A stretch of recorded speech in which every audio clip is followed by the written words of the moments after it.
So, Nicola, my PA, is holding the phone and she'll be interacting a bit. I'm Charles Dowding at my home in Somerset, southwest England, where I'm delighted to be asked by Gardens Illustrated. Thank you to be on your live. And there's lots of things going on actually in this, including a competition. You can have a look on their website, gardensillustrated.com, for a chance to win my new book. And I'll mention that again later on because I'm sure there's quite a few of you still arriving. Apparently people coming from all over the world. How are we doing for numbers? We should wait for a few more to join, Charles, before we get into the proper stuff. Okay. So this is my no-dig garden here, and what I'm going to be explaining to you today is the beauty of the no-dig method. It's actually, today is No-Dig Day, which we created on the International Awareness Day website, because it's a chance to get this unique method out there more. It's still not known by as many people as it could be. There are so many people who would benefit from knowing and understanding more about no-dig and how it works. It's all about interacting with the soil in a very leave it alone way. It's not a lazy way, it's a really clever way. And I've also got a lot of questions from you guys already, so I'm going to be answering questions as we go through. This garden here is a third of an acre. It's all no-dig beds, which I'm growing a lot of food on. We're selling over £25,000 worth of food here in a year, and that's going to local shops and restaurants, also local people. I do a few boxes of vegetables. I have a team here helping. I used to do most of the gardening myself, but I don't have so much time now. And you'll see some of us actually, if you look later on Instagram, we'll be putting up a post of our no-dig lunch here in this same room. And the garden is always the backdrop to my work, so everything I'm telling you about is based on my experience. I've actually been here for only 10 years, literally almost to the day actually, whereas prior to that I've been no-dig and organic gardening for 30 years before that. So since I left university, I'm 63 now, and I've been doing it all my life and have loved it with varying levels of intensity. Didn't used to really understand the no-dig part of it. It was more instinctive, and now with much more interest in soil biology, there has been much more research and looking at soil in a biological sense. Are we good to get into the main I think we've got quite a few people joined now, Charles. I think you should go for it. Great, okay, thanks Nicola. So when I started my first market garden in 1982, I'd been reading up a bit about no-dig, and like in the Soil Association in those days, there's a clue, the name, the Soil Association. You might have thought they'd have been into this, and funnily enough, in those days, in the 1980s, they were not so much. They were more campaigning about organic. Fair play, because those needed a lot of that, and there were a lot of chemicals being used. And looking back on it, quite a bit sort of campaigning more against things, more than positive things. Like no-dig is such a positive message because it's building soil health in the easiest, most efficient way that anyone could imagine.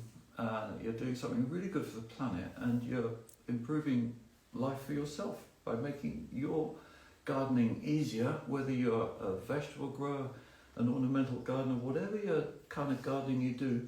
And that's why this spans into, Gardens Illustrated magazine, for example, is more about ornamental gardens, but it automatically, this links and is appropriate both to that and allotment, National Allotment Society. We're all talking the same language here, which is soil.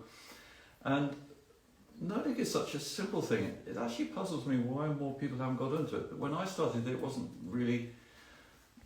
It was known, but and Ruth Stout, that lovely American gardener, had brought out a book in the 1960s called No Work Gardening, and that was pretty popular. But going forwards, in the Soil Association, they used the phrase "not digging." It wasn't really a precise word like no-dig, as we now know. It's been a tricky one to kind of work out exactly what to call it, but no-dig does sum it up very nicely, and it is literally that. So it's disturb the soil as little as possible, but sometimes you can dig a hole to plant a tree, that's allowed. It's not like a sort of religious statement. It's being practical, but disturb as little as possible. And the other part of it is feeding soil life. So that's putting some kind of organic matter on the surface. We do it once a year, no more than that. And that provides a reservoir of organic matter for soil food to eat, because that's what's going on all the time in the soil. Organisms, living beings in the soil under our feet all the time. They are eating and excreting. And that's actually one reason why compost that you put on disappears quite quickly. A question I'm often asked is, so with these large amounts of organic matter you're putting on, doesn't your garden rise up? And well, two aspects to that. One is it doesn't, because the compost is always being eaten and going more dense, almost disappearing in fact. And if you didn't put any organic matter on a soil that you're cropping, like I see sometimes in allotments, the soil is sunk, you've got the grass path in the middle, and the cropped area on either side is actually lower level because people have not been replenishing the organic matter. Soil needs that, and it actually needs it less with no dig. So that leads on to two misunderstandings which are really common. One is that I'm not using and I'm not recommending huge amounts of organic matter. In the context of traditional gardening, I'm talking about 1 inch a year here. You know, the old gardeners in the dukedoms, Victorian and Georgian times in the UK, they were using huge amounts of horse manure, is what they had, and actually a much larger quantity, but they were digging. And when you dig, you expose quite a bit of the carbon, the benefits of that organic matter to the oxygen in the air. Carbon plus oxygen makes CO2. You're losing some of it. That's not so good for the environment, and it's not good for your soil. So that's two good boxes ticked already. And then you've got drainage. You know, again, it might be seen counterintuitive at first, and I find that people who've been gardening for a long time take a while to lose this one. So they think that putting in a fork spade, loosening, well, that's going to improve the drainage. But no, actually, it's what you're doing with that is creating the hydrophobic term, I think, is perched water table. You've got the soil of two different densities, where you've got the fluffy, disturbed dug soil, and then you've got the dense, undisturbed lower soil. Water, when it trickles down easily through that first zone, then meets the dense soil below, and it makes a capillary layer, like you see bubbles on water. Water is always making a skin for itself. And that skin that it makes where it meets that dense soil underneath stops the water going down. You're making drainage worse by any kind of digging or rotivating. I hear these reports from allotment sites often, you know, after wet weather. No dig allotments actually drain much better. So that's another box tick. You're keeping carbon in the soil, you're saving work because you're not having to do so much weeding. Why? It's not, you might think at first, well, I'm smothering the weeds with compost, and that's true to a point, but this also works actually with very little compost, which wouldn't be enough to smother the weeds, because what's happening is the soil gets kind of happier and it's not being disturbed, so it doesn't have to recover. If you think any organism, think of soil as an organism, any organism needs to recover after it's been disturbed. Soil that's been disturbed by digging, rotivating, whatever, literally recovers with weeds. So that's part of the reason why you get a lot of weeds after whatever you've done to the soil. And around here, even in the farming world, there's a saying, chickweed follows the rotivator. And I know from experience, you know, I've done this. I grew up on a farm, I've rotivated, and I've seen loads of chickweed. And rotivating first smashes the soil into little pieces. It's a very destructive process. Chickweed has very tenacious, wiry binding roots that hold the soil particles all together again. So it's a healing weed in that situation. Here in my garden, I never see chickweed. It's just not a weed we have. That's why. It's really interesting when you start wondering, you know, which you can do with no dig because you have more time. You haven't got to be out there slaving away, pulling the weeds. You can start to learn what is it about soil? How does this all work? And it gives you the chance to to understand more, and then not only about soil but nature and how it works, and all these fascinating things that interlock that we come across in gardening. That's why gardening is such a brilliant hobby or way of life. You know, you're coming across so many parts of nature all in one place, and they're affecting you, so you have to react sometimes, or maybe they're just doing really nice things for you. So do remember, for part of this live, or just after, you can enter the competition. This is my book here, which I brought out this September, published by Dowding. So you can see the title, there's the clue. But actually, what's interesting about this book is it's got a lovely amount about no-dig, but then we get into growing vegetables and pests as well, controlling slugs and snails, really important. Going forwards though, like here we go, legumes, pea and bean family. 2/3 of the book is actually about growing vegetables. So no-dig is it's the overarching title, and it's the point that I'd recommend any gardener starts at, where you set things up so that you can grow food more easily, more productively, and more healthily. The health bit is microbes, and that's the biological aspect that's been so ignored until recently. And now it's linking very nicely into nutrition, and nutritionists discovering how microbes in our gut help to give us good health, good feeling. They contribute to, there's Bacillus vacca, for example, a bacteria that you get in your gardens, and it contributes to making serotonin in your brain. So that's the feel-good mood factor.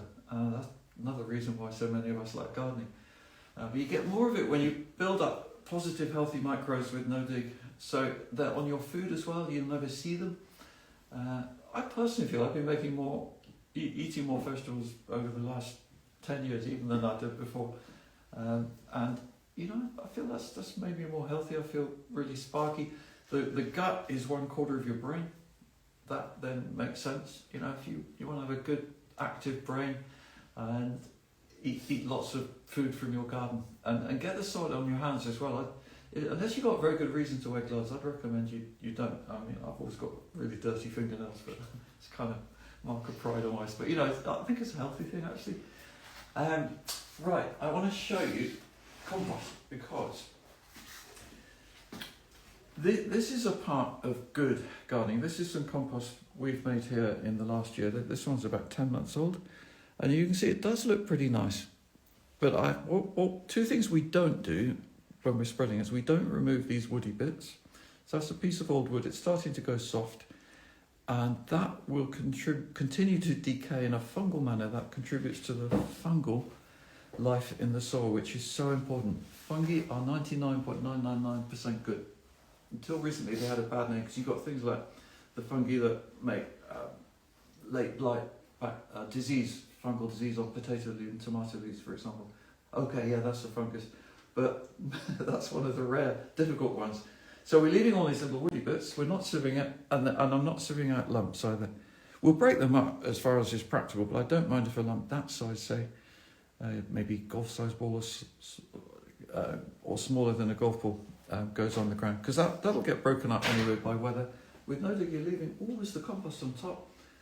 We add to the compost heap things like bindweed roots, and that is they all get eaten by the compost microorganisms. It's amazing, you know, a compost heap is like an alchemical piece of wizardry. I find that if you make it correctly, everything disappears very nicely. That's also covered in the book. To win this book, by the way, go on to deepgardensillustrated.com and you just got to answer one question, and the clues to that question, to answering that question correctly, are all in this live now. So, I could talk all day about no-dig, but I probably shouldn't. I've got some questions here. I'm just referring to them. We've had good correspondence with Gardens Illustrated about getting all this in the right order. Show and tell. I just wonder whether, Nicola, if you pointed the camera at the garden, like through the window. Yeah, we can see it.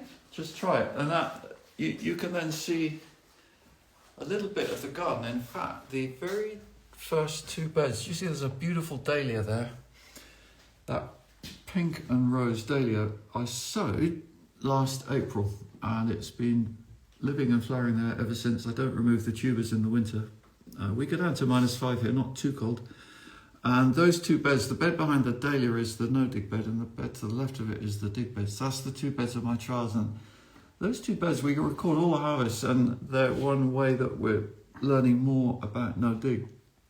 Partly by seeing what happens when you dig, seeing the two side by side. Every year, the no-dig bed gives at least 10% more food than the dig bed for 2 hours less work. Why isn't the whole world doing no-dig? This is what I frequently ask myself. So that fuels my motivation to talk more about this amazing method. Okay, questions you have asked.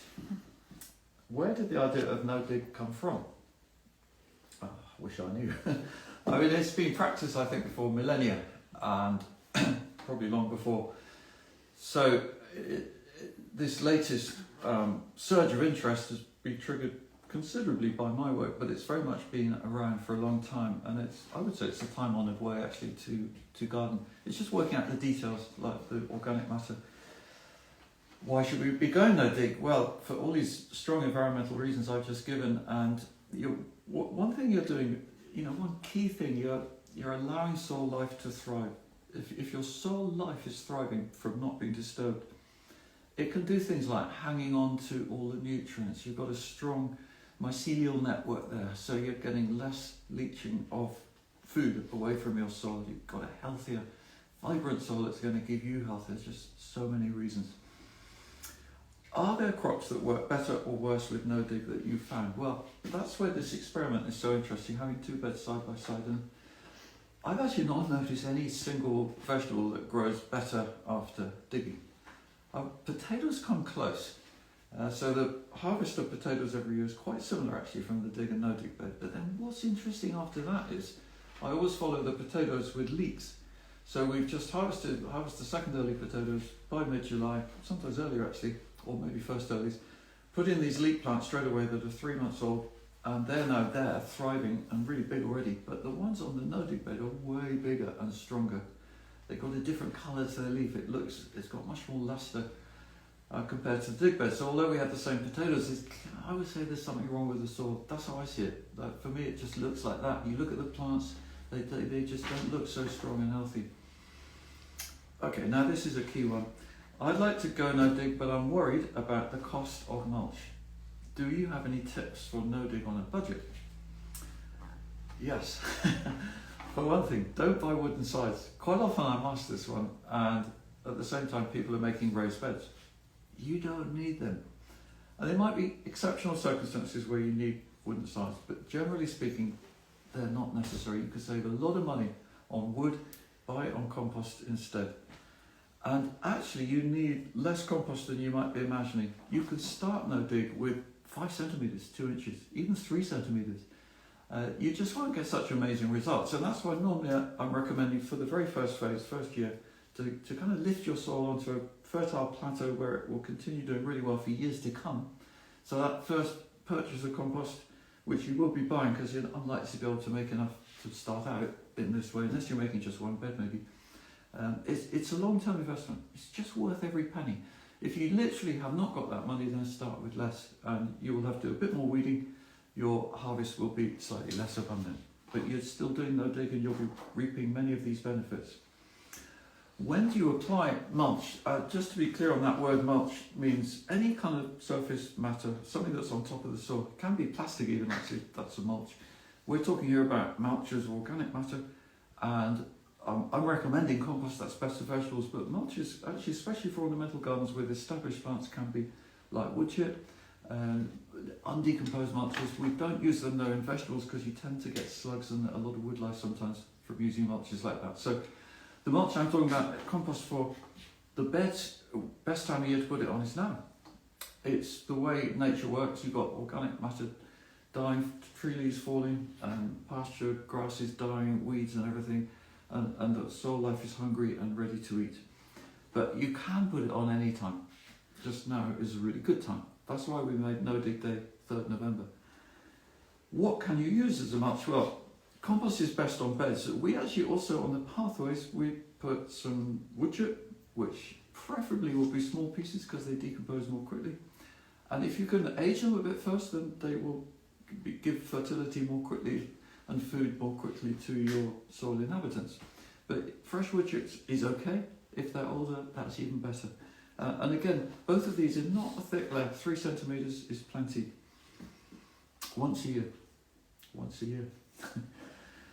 What are the most common misconceptions of no-dig, having come across so many new and learning no-diggers over the years? Well, some I've already alluded to, like that you need loads of compost, that you can't afford it. I would say you can, you must, and you will reap the benefit.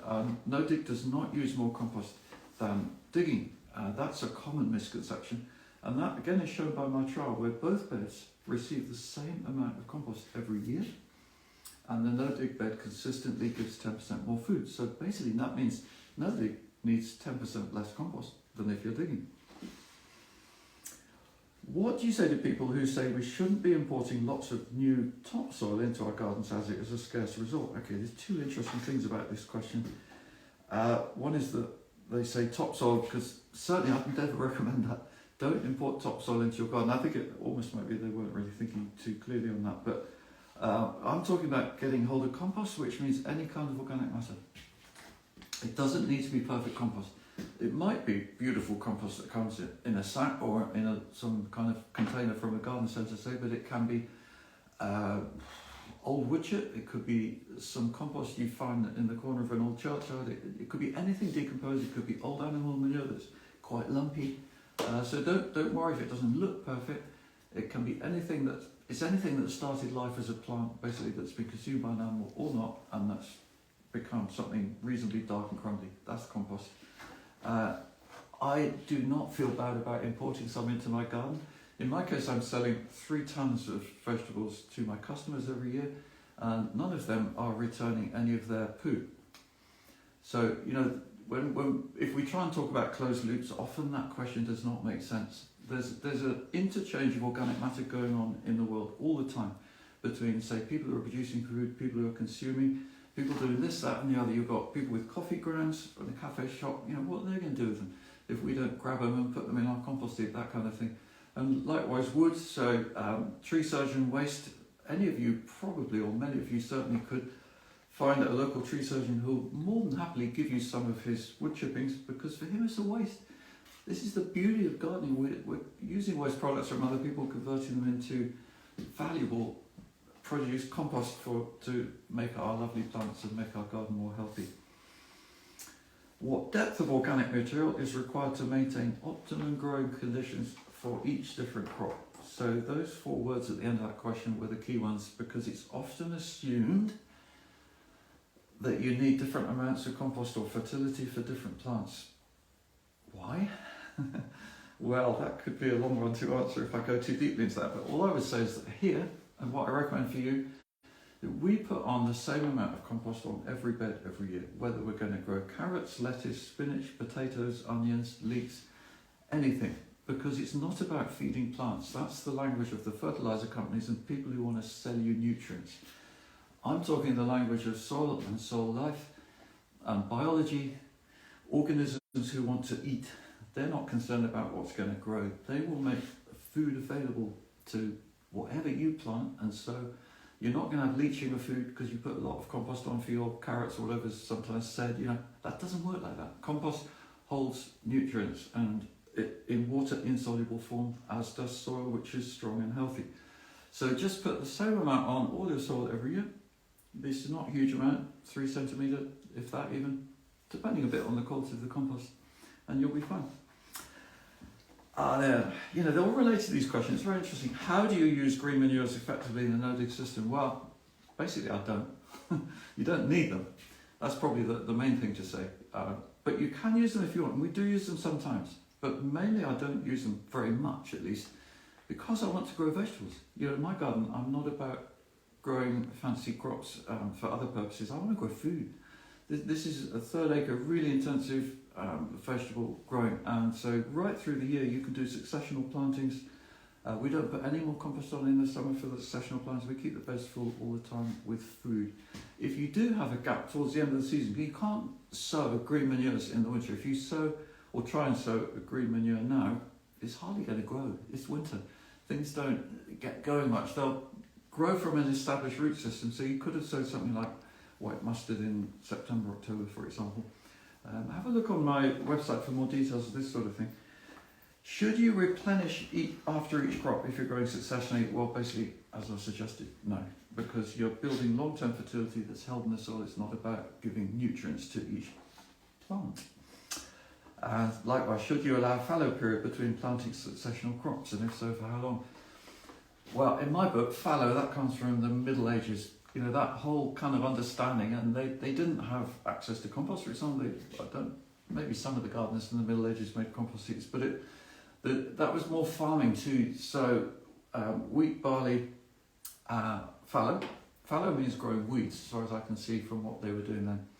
And we don't need to think in those terms. That doesn't apply to gardening. That was the 3-year rotation in the Middle Ages. It was then upgraded to a 4-year rotation by the Earl of Townsend in the 1780s on his Norfolk estate. 4. And that was by introducing turnips and clover and sheep. Okay, 4-year rotation. Does that ring a bell? This is what gardeners are told they have to practice because of what the Earl of Townsend discovered in the 1780s with turnips and clover and sheep. How relevant is that to modern gardening? I would say not much. This is why it's really good to question a lot of the assumptions. You know, so much of the understandings that we've been given, the teaching, is based on hidden assumptions because they're not stated. And when you start to wonder, ask questions, get curious, and you'll find out a lot of things actually that you've been told you need to do that you don't. I don't practice a 4-year rotation as you might have deduced from what I've just said. In fact, I've got a trial over there where I'm just coming up. We've just done the 8th year in a row growing potatoes in the same soil. This year was the best ever. And I'm saving my own seed as well. If you're just starting out, what would be your top 3 main crops to get in the ground for spring, summer, autumn and winter? Okay, well, I appreciate you asking this question. It's actually impossible to answer because there are so many, I could be here for a long time with that one. So many things you can sow and plant all through the year, but it's not random. So I would urge you to have a look on my website. There's a page called Sowing Timeline. And we've written out month by month through the year the best vegetables that you can sow. It's sowing date specifically at that time of year. For each month there are things that work really well. I'll give you one example, spinach. And this is information you don't get on the seed packet. There's 2 really good dates to sow spinach. Mid-February, preferably under cover, or mid-March outdoors, to get early crop before it goes to flower. Spinach flowers in June. That's a botanical fact. You can't change that. That's programmed into its genes. What you can do therefore is sow it in early August, and that's what's flourishing in my garden at the moment. Spinach sown second week of August, and crops now, then it survives the winter. It's very winter hardy, and you get another harvest in the spring. So that's where it really helps to have some key knowledge along those lines. 3 more questions. What's one piece of advice you wish your younger self could have had? Oh God, I'm not sure what to say actually. Just to stay curious and not doubt your deeper feeling on things. Because I remember in my 20s I brought up to be a good boy and do what I was told. And actually in gardening I don't think that applies because there's so many discoveries to make all the way along. And don't doubt yourself, but always make sure that what you do is based on enough understanding to make sense. If it makes sense to you, it's probably right. Is no dig viable on a big scale? Okay, this is crossing the boundary now. Gardening is not the same as farming. I come from a farming background, so I've been very aware of that one all my life, and I struggled with it at first because I thought I was a farmer. And this is using the word in the English sense, and I know in America, well, as I understand it, people talk about farms, which is just very small urban back gardens, as we call them. But here, in the UK anyway, I'd say farmer is someone with a bit of machinery, like my son, Jack, and doing things on big field scale, probably often not doing much handwork, or with big herds of animals, that kind of thing. That's farming. And when you're growing food on that scale, these kinds of methods I'm talking about, which is all handwork, and very intensive repeat planting, attention to detail, lots of hand harvesting, just so different. And the usage of compost would be much less. And you'll find that no-till, as it's called, is a brilliant method, and farmers are taking it up now. But they're quite different to no-do. Same principle though. And last one is, what are your main do's and don'ts about making compost? I'll just slot this one in because it's kind of key and it's not key. You know, you could do no-dig without having compost. If you're in a very dry region, you might be using straw as your surface mulch, for example. But compost always has a way of getting fertility into soil very quickly, and it's great food for microorganisms. So just a few key do's and don'ts is make sure you have enough brown. I think if you're not careful in the UK particularly, you can be putting on a lot of wet leaves frequently, like grass clippings.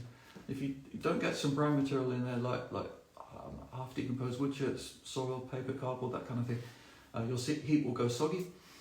Keep the rain off. It's really relevant at the moment. Compost heaps can easily get soggy, even if you get the ingredients right. If they get too much rain going in, water displaces air. If you've got a pallet heap, line the sides with cardboard. That keeps in the warmth and the moisture. That contradicts, I know, what is commonly said, but I can assure you it's true from my experience here. We're making amazing compost, and I hope you will, and I wish you every success. And are there any more questions? There are a couple of questions that have come through, Charles. We had one about unrotted horse manure and how to use that, make use of that. Okay, so unrotted, undecomposed, fresh is what we say.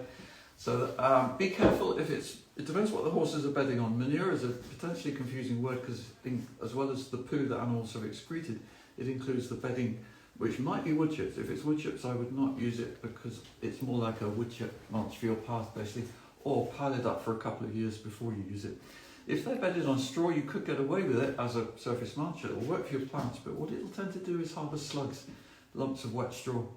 So I would always look to be composting it first and then using it in the garden. And just one other question, Charles. How do you cope with gardening on a slope? Okay, well, it depends how much slope. I gardened on a slope in my previous garden. It was around about 10 degrees, quite steep in places. And I managed very well by running my beds up and down, which again contradicts what you will have heard. If you run your beds across, or put it another way, if you run your beds up and down with no dig, they don't erode because no dig hasn't disturbed the soil is not going to wash away in rain. If you run your beds across, the difficulty is that each bed is on a slight slope going downhill. You put on compost, it rolls down into the path below. Same way if you're watering in the summer. So I would say run your beds up and down, and that's okay, unless your slope is really steep, then you have to look at terracing. That's more complicated. Yeah, we've had people join from all over the world, Charles, just to let you know. We've had people from Denmark, Indonesia. So I think it's been a really good show. Oh, great. Well, thank you very much. And do enter the competition. And it's been a real pleasure to see you. And celebrate No Dig Day. If any of you, or I'm sure many of you are already doing no dig gardening, put a post on social media and use that hashtag No Dig Day.